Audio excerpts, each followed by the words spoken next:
Estamos aqui, Estado Play.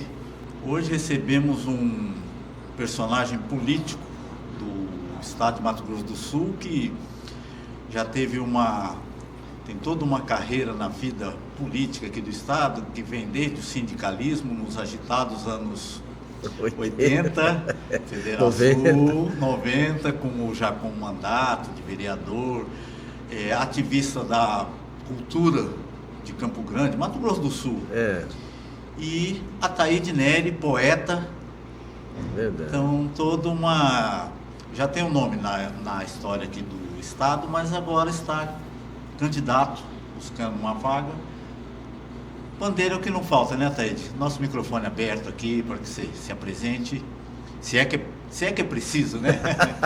Não, primeiro que eu estou aqui diante do Laureano. Poxa vida, Laureano realmente acompanhou todos os movimentos da reconstrução desse país, né, Laureano? Da recuperação da democracia, da nossa construção tão frágil, né? E ao mesmo tempo com todos os ingredientes de fazer do país um país dos nossos sonhos, né? E eu pude participar desse processo, né? Então, eu que fico honrado aqui de estar sendo aqui com você, compartilhar esse momento tão importante da vida nacional, porque eu tenho dito assim, o Brasil começa na cidade, né? O Brasil começa na rua da pessoa, começa ali no bairro, né? Se a pessoa não se sentir acolhida do ponto de vista da cidadania, né, dentro dos três direitos, o direito político, o direito civil e o direito social, ela não tem a cidadania completa, né? Então eu sempre busco esse processo da inclusão institucional dos cidadãos e cidadãs, porque dessa maneira você sai da lógica da política pública de governo apenas, de ser paternalista, para a política pública de Estado, em que você tem aí a longevidade dos direitos, né? Isso que eu acho importante na nossa busca por melhorar o país. Pois é, então vamos fazer uma viagem aqui, por esse tempo todo que nós vivemos, né? Por exemplo, o que mudou? Política, ali, anos 80, redemocratização do país, aquela construção de um novo país, passando por constituinte e tudo mais, toda a luta direta já. O que mudou hoje para a política que nós temos hoje no país? É que quando você tinha a ditadura, você tinha um inimigo para ser combatido, né? Então você tinha uma unidade natural das pessoas que tinham esse pensamento progressista, a questão da liberdade, da igualdade, fraternidade. E aí todos se uniam com isso, né? E era um processo que naturalmente você tinha que lutar. Eu que vivi o processo que era proibido se organizar, era proibido se reunir, né? Você tinha que dar satisfação de tudo. Você vê o quanto nós evoluímos, né? E com a Constituição de 88 você passa a ter uma carta magna. Imagina você ter um país que você não tem uma referência do ponto de vista constitucional. E nessa Carta Magna você inaugura ali os princípios, né? Soberania, cidadania, dignidade da pessoa humana, valores sociais do trabalho e da livre iniciativa, pluralismo político, né? A questão do parágrafo único ali em que coloca todo poder emana do povo que o exerce por meio de representantes eleitos, e aí vem o segundo aspecto, ou diretamente, nos termos dessa Constituição. Então, eu acredito que nós conseguimos construir a democracia representativa. Agora a gente precisa entrar na questão da democracia direta, aquela em que o cidadão realmente considera que ele está participando do processo político inerente. Então nós ainda estamos com uma democracia fragilizada. E agora, com o advento da internet, né, com a questão dessa dinâmica de Instagram, TikTok, você criou aí alguns fenômenos que não estavam sendo previstos dentro de uma linha natural, né? Todo mundo tem informação, o que é muito importante, mas essas informações também, elas constroem alguns desatinos ou alguns desafios do ponto de vista de você estar sendo ainda mais, eu diria assim, mais cuidadoso ainda na construção de um discurso, de um projeto, de um processo que possa aí realmente recuperar essa autoestima das pessoas, né? De acreditar na democracia, de acreditar no debate, de acreditar no diálogo e não no processo de de apenas agredir o outro, né? Eu, como poeta, como você disse aí, eu sou pela questão do diálogo, né? Aconteça o que acontecer, eu tenho que dialogar, eu tenho que achar uma saída a partir do consenso, né?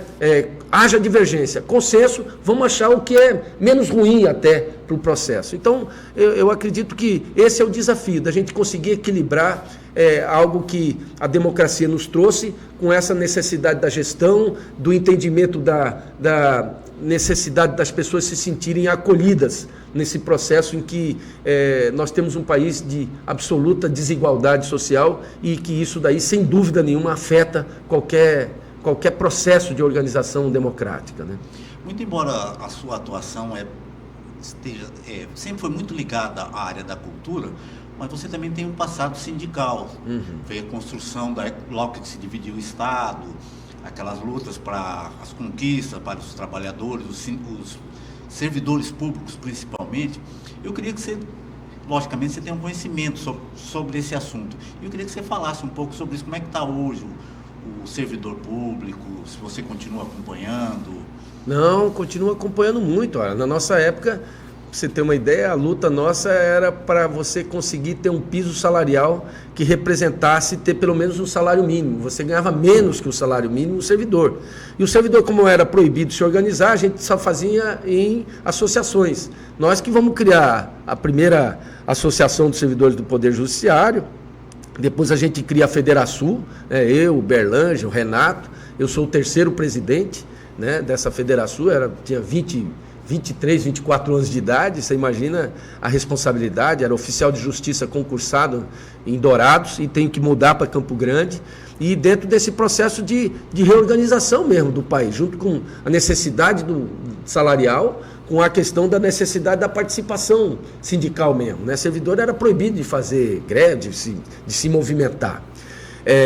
E sem dúvida que agora o Estado brasileiro tem um novo tipo de organização, de profissionalização, de plano de cargo e carreira, mas eu vejo ainda muita dificuldade nisso, alguns problemas daquele tempo lá ainda tem hoje, né? Na Prefeitura de Campo Grande mesmo, na questão da saúde, na questão dos administrativos da educação, os próprios professores, né? Precisa ter ainda um olhar profissional em relação a isso, né? De começo, meio e fim, carreira, interstício. E a gente acompanha isso com muita intensidade, porque é isso que naquela época a gente debatia, porque o servidor é um servidor do público, né? Então ele não é um servidor público para ele é um servidor que tem que atender às necessidades. E você tem que ter um Estado com essa excelência, né? Eu tenho ouvido muita reclamação nesse sentido, da falta de profissionalismo, da burocracia exagerada, que acaba fragilizando, inclusive, o atendimento, né? Então eu acho que nós precisamos aí ter esse olhar, né? Saber onde estão os gargalos, para você poder ter aí um servidor público que esteja satisfeito, né, com aquilo que faz e que tenha como objetivo principal o atendimento à população. Esse é o desafio, não só a necessidade corporativa, mas principalmente o atendimento à comunidade. Isso que eu considero como fundamental hoje. Bom, uma vez eleito vereador, a sua atuação tem alguns pontos altos. Inclusive, agora você citou a questão do primeiro plano de cultura. Foi um plano apresentado por você na Câmara, né? Foi. A Câmara, né? Já na atividade cultural, não sei se já era vereador ou ainda não, ou se foi um pouco antes. Mas, de qualquer forma, foi ideia sua, que foi... Campo Grande tem hoje um plano de cultura, foi implementado a partir de você como militante cultural. Como é que esse trabalho todo em prol da cultura, eu acho que também tem a questão do patrimônio, se eu não me engano, também, patrimônio cultural. Primeira lei de tombamento. A memória não está falhando ainda, né? Mas, enfim, eu queria que você falasse um pouco mais dessa atividade da cultura, tanto esse plano de cultura, quanto a questão do patrimônio cultural de Campo Grande, que Campo Grande é uma cidade que não preserva muito, né? Porque ela tem um desenvolvimento muito acelerado, e vão se destruindo as marcas do passado, o patrimônio histórico. Eu queria que você falasse um pouco sobre isso. Rapaz, olha, isso me orgulha muito, porque foi um debate muito intenso lá pelos idos de 95, em que você entrou naquela vertente da privatização sem qualquer tipo de olhar em relação à preservação. privatiza e não olha. E a Noroeste tinha sido privatizada e veio com a tese a tese do gafanhoto, passa, devasta e vai embora, né? Se tivesse deixado aí um legado ainda vai, mas passou, usurpou e foi embora. E o pior, iria não só destruir, porque é construir armazéns ali na estação ferroviária e Vila dos Ferroviários, né, que o nascimento de Campo Grande é ali, com 1.000 pessoas ainda que veio o trilho aqui trazendo os libaneses, japoneses, italianos, negros, né, a conjunção da questão do indígena, muitos trabalharam na ferrovia. Ora, e aquilo ali ia ser destruído. Como se não bastasse isso, iam despejar os ferroviários, né, a família dos ferroviários, que iam ficar aonde? Não, os caras olhavam assim, não, qual que é o problema? E aí a gente conseguiu fazer um movimento e fez a primeira lei de tombamento de um bem federal em nome da cultura municipal, porque a Constituição agasalhava essa autonomia do município, né, nesse aspecto. E aí fizemos a lei, ganhei por um voto na Comissão de Constituição e Justiça, se fizesse 3-0, eu teria sido arquivado, e a gente com um voto conseguimos remeter para o plenário. Como o plenário estava cheio, né, de ferroviários, de historiadores, turismólogos e esses que amam a nossa cidade, nós acabamos ganhando por unanimidade, né, e preservamos. Então, um dos aspectos da lei foi que não ia cobrar IPTU do morador, do ferroviário, tendo como contrapartida a preservação ali da Rua Doutor Ferreira, o paralelepípedo, tudo ali. E interessante, Laureano, que concomitantemente a isso, a gente tinha criado a Associação dos Feirantes, né, o Taíra, o Boca Aberta, o BA, né, porque a feira ali da Mato Grosso, onde tem a Igreja Universal, também ia ser ali tirada dali, né? E aí com o tombamento da estação ferroviária, nós conseguimos que eles fossem ali e tornasse a Feira Central hoje um dos grandes atrativos culturais, gastronômicos da nossa cidade. Então, essa luta aí foi muito interessante. Junto com ela é que vem essa questão de quando eu estou como presidente da Fundação de Cultura, no governo do Nelson, a gente trabalha, eu me tornei secretário executivo do Fórum Nacional de Secretários de Cultura das Capitais, e nessa oportunidade a gente tirou a questão da necessidade de fazer planos municipais de cultura, né, que vinha no processo. E nós fizemos aqui, rigorosamente, trouxe o ministro da Cultura aqui, o Juca Ferreira, trouxe vários representantes, mas nós todos, artistas, fazedores de cultura, fizemos ali praticamente 3-4 meses de reunião na estação ferroviária e tiramos um plano hoje que é referência nacional, destinando 1% do orçamento para a cultura, né? Respeitando as 3 dimensões, a dimensão simbólica, que é a história, a dimensão cidadã, que é a necessidade de espaços culturais, e a dimensão econômica, porque a cultura dá muito dinheiro, ela gera dinheiro, gera emprego, ela é algo importante para a economia e, como se não bastasse, constrói o sentido de pertencimento, que é fundamental para você saber e amar uma cidade, né? Então, foi algo muito importante que a gente fez em 2009, né? E que hoje a gente era para ter aí cerca de 60 milhões de reais em termos de investimento na cultura, e a gente não chega a 7, a 8 milhões, né? Então, 10 anos era o prazo para se chegar a 1%. Se nós temos um orçamento de cerca de 6,8 bilhões, nós éramos para estar aí com tranquilidade, tendo aí uma fruição, a cultura podendo estar em todos os bairros, em toda a cidade, se você tivesse aí um plano de governo que tivesse política de Estado, né? Então, eu acredito que agora, como vereador, a gente pode trabalhar esse processo, né? Eu tenho falado com o Beto sobre isso e a gente não pode deixar de considerar isso como fundamental para a gente recuperar uma cidade da convivência, uma cidade em que as pessoas se olhem e tenham respeitos recíprocos e façamos aí que a cidade que nós sonhamos é a cidade que nós vamos fazer, né? A partir disso, da cultura, da arte, do teatro, da música, da dança, que é tão rica aqui, né? Eu até registro aqui um dos livros do Rodrigo Teixeira sobre a história do Grupo Acaba, que é algo fabuloso para mostrar a nossa essência cultural e como essa cidade foi decisiva para criar a identidade do Mato Grosso do Sul, né? Então, é uma etapa da minha vida que eu tenho muito respeito por conta das pessoas que ajudaram a fazer isso. Não fui eu sozinho. Todos os artistas têm o seu papel nessa construção da cultura da nossa cidade. Bom, você já começou a discorrer com relação a propostas de possível futuro mandato, né? Eu queria que falasse mais, além da questão da cultura, tem mais alguma coisa que você... Não, olha, eu sempre tive, eu estou correndo a cidade, indo nos bairros, né? E eu sempre tive uma participação muito efetiva na discussão da inclusão, né?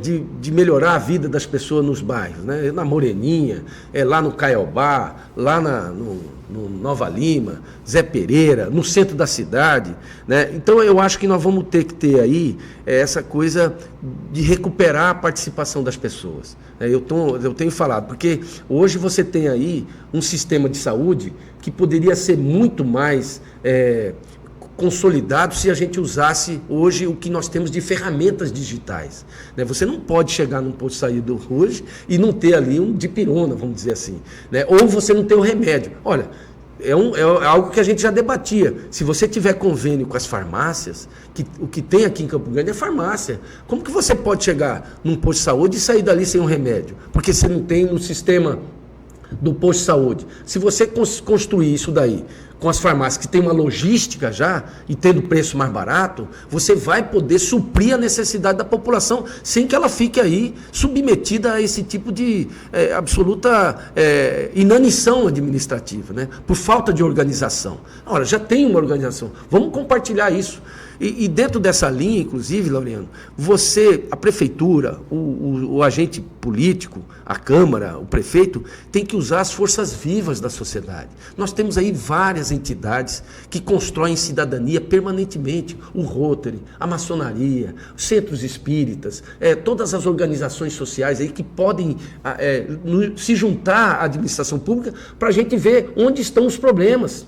E ajudar a fazer, né? Uma cidade que não tinha favela e passa a ter 66 favelas, tem alguma coisa errada acontecendo.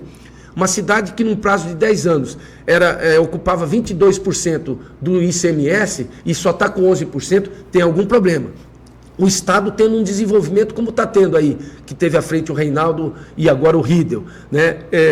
Com essa pujança e crescimento praticamente em cima de investimentos, de um desenvolvimento econômico, a questão da bioceânica, né, que você vem aí para ter a nossa saída para o Pacífico, você vai exigir de uma capital como Campo Grande que ela não seja uma capital só do Mato Grosso do Sul, ela passa a ser uma capital do Mercosul, né? E uma capital do Mercosul, ela além de ter a necessidade de atender as necessidades da nossa população de 1 milhão, daqui 10 anos 2 milhões, né, vamos dizer assim, como que você vai atender isso? Nós vamos fazer um aglomerado de pessoas? Não. Então nós vamos ter que criar o desenvolvimento econômico com o desenvolvimento humano, a questão do desenvolvimento social. Nós vamos atender aí Brasil, vai atender Bolívia, vai atender Paraguai, vai atender Uruguai, Argentina, só do ponto de vista das suas dificuldades ou daquilo que a gente pode ter como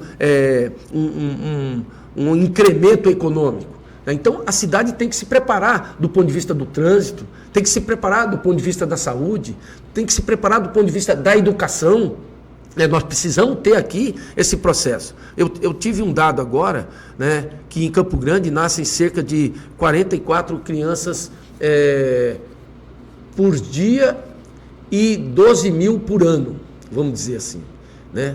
É um dado que nos coloca com essa responsabilidade. Em 4 anos, você vai ter uma geração que, se não for bem atendida, nós vamos criar aí uma dificuldade tremenda de prejudicar uma geração, né? Então, você tem que criar os equipamentos públicos tendo esse olhar, né? E eu acho que, e eu falo para as pessoas isso daí, né? Olha, você quando vai votar, você está votando para destinar aos vereadores e ao prefeito um orçamento hoje em torno de 6 bilhões e 800 milhões de reais. Num prazo de 4 anos serão cerca de 27 bilhões. É isso que está em jogo, é o rumo desse dinheiro. Então você tem que ter muita atenção no seu voto, porque um vereador preguiçoso, um vereador que não se compromete com os interesses da sociedade, é muito resultado de um eleitor desatento. Então a gente tem que ter essa noção. Esse vereador está preparado, dentro do seu papel de fiscalizar, legislar e atender a comunidade?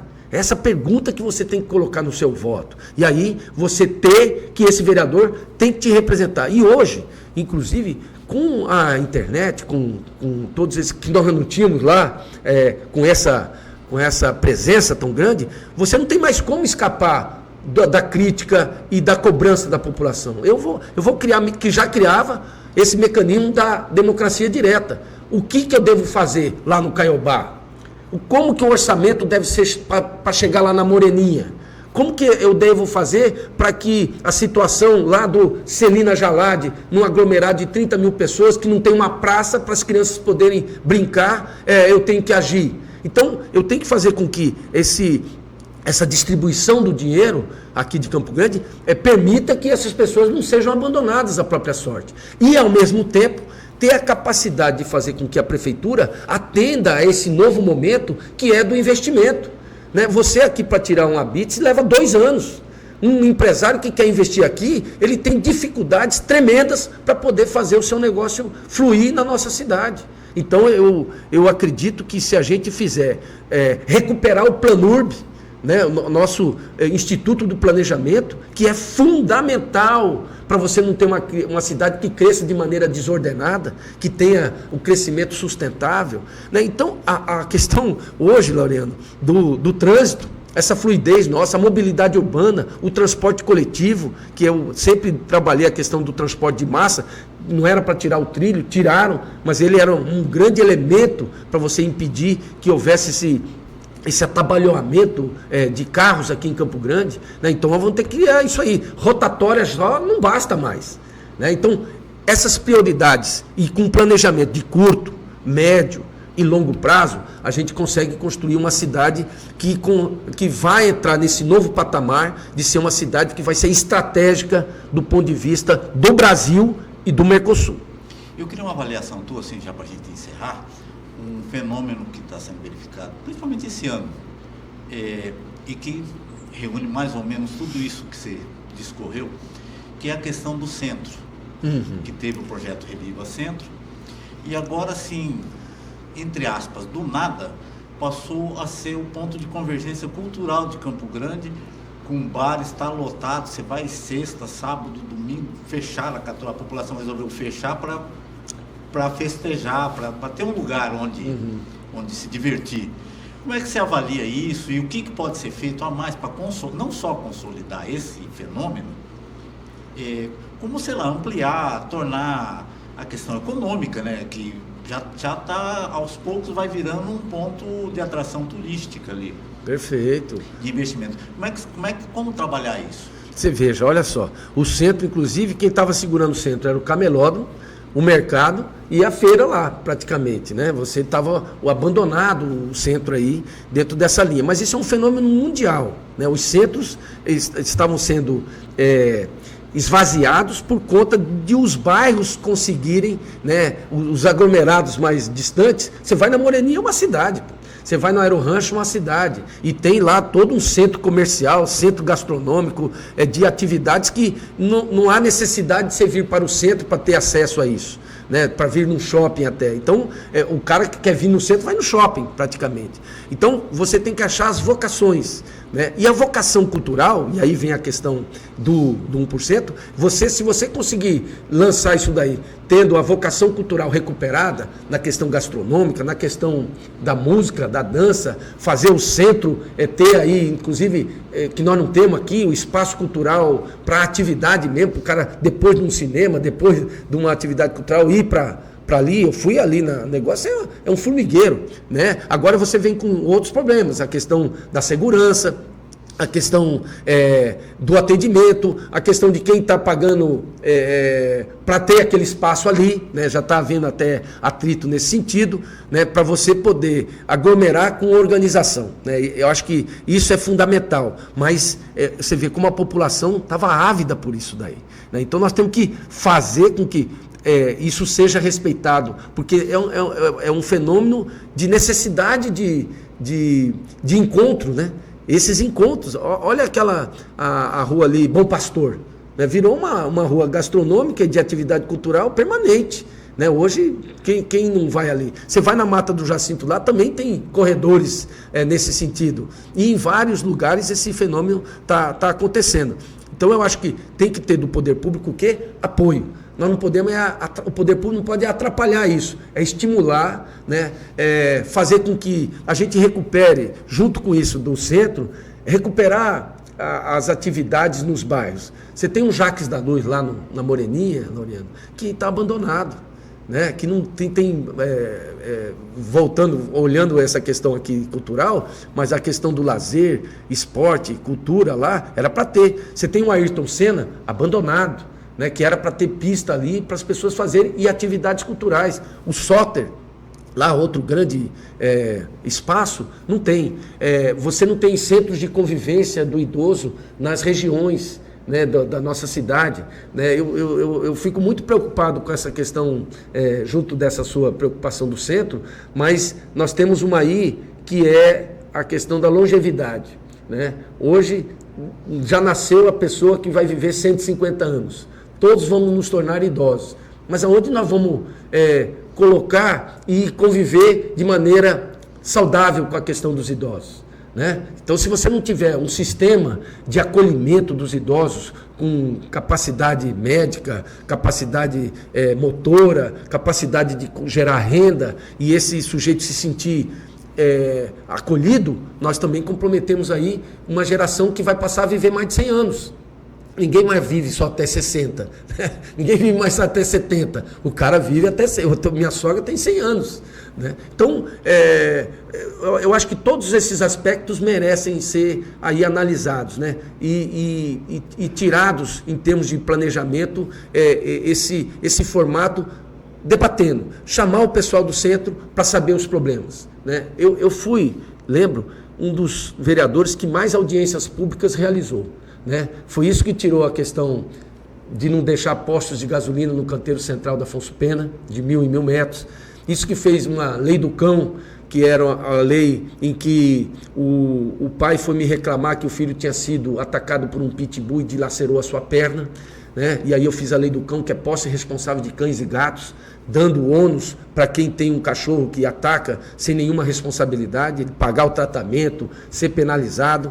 A lei de jornada especial para mães atípicas, né, que acabou a Juliana, que veio e pediu para mim, porque o filho nasceu com uma deformidade na questão visual, e ela pediu e a gente fez uma lei, analisei todo o processo de laudo que havia, e ela pôde aí dar um segmento ao tratamento ao filho dela. O filho dela é o Yeltsin, né, que acabou se tornando bicampeão paralímpico, campeão mundial, né? Porque uma mãe preocupada foi lá e fez. Então, são essas provocações que são importantes, né? Eu fui receber o Yeltsin no aeroporto com a mãe, né, emocionada de ter participado disso, me chamou para ir lá. Então, são repercussões de leis voltadas e feitas a partir do interesse da comunidade. Eu acho que é isso. O centro vai ser resolvido conversando com as pessoas que moram no centro, para a gente ter uma cidade que acolha todo mundo. Entende? Eu acho que nós já discorremos bastante, né? A gente ficaria aqui uns 3 dias conversando, mas eu acho que foi legal a nossa conversa, e eu coloco aqui o nosso microfone aqui à sua disposição para você despedir o nosso podcast, né? Ah, tá. E vamos esperar. Boa sorte na eleição, tá, Beto? Eu agradeço aí a oportunidade do Jornal Estado, né, esse veículo de comunicação importante que resiste de maneira muito decisiva para a gente estar construindo aí as várias vertentes, os pensamentos, né, e que a gente possa caminhar agora aí nessa jornada de maneira a respeitar o voto das pessoas, a ter um debate que seja de ideias, né, que a gente tenha a preocupação com as pessoas, com a população, né? Eu tenho dito assim, olha, quem não gosta de política acaba sendo comandado por quem gosta, né? E aí quem gosta pode não ter os mesmos princípios que o seu. Então, faça, vote, né? Para até você poder cobrar, poder xingar depois aquele que você elegeu, né? Porque uma cidade precisa de todo mundo é importante, ninguém pode ser desprestigiado nesse processo. E dentro de uma linha em que uma ação correta depende de um pensamento correto. Então, nesse sentido, uma cidade boa, correta, vai depender do seu voto. Né? Então, faça do seu voto uma experiência em que você olhe, vote e cobre daquele que você votou. E isso que eu quero ser. E aproveitar que eu estou com o Beto, né? Nosso candidato a prefeito, né? Que eu acho que está preparado para ser também o nosso organizador aqui da cidade, um gestor que já é experimentado e que pode trazer essa sintonia Estado-município com o Riedel, com essa capacidade organizativa que ele tem aí, ajudar a fazer esse desafio de Campo Grande entrar num novo patamar de cidade. Né? Então, que a cidade seja feita para todos nós. Um abraço, muito obrigado e até dia 6 de outubro.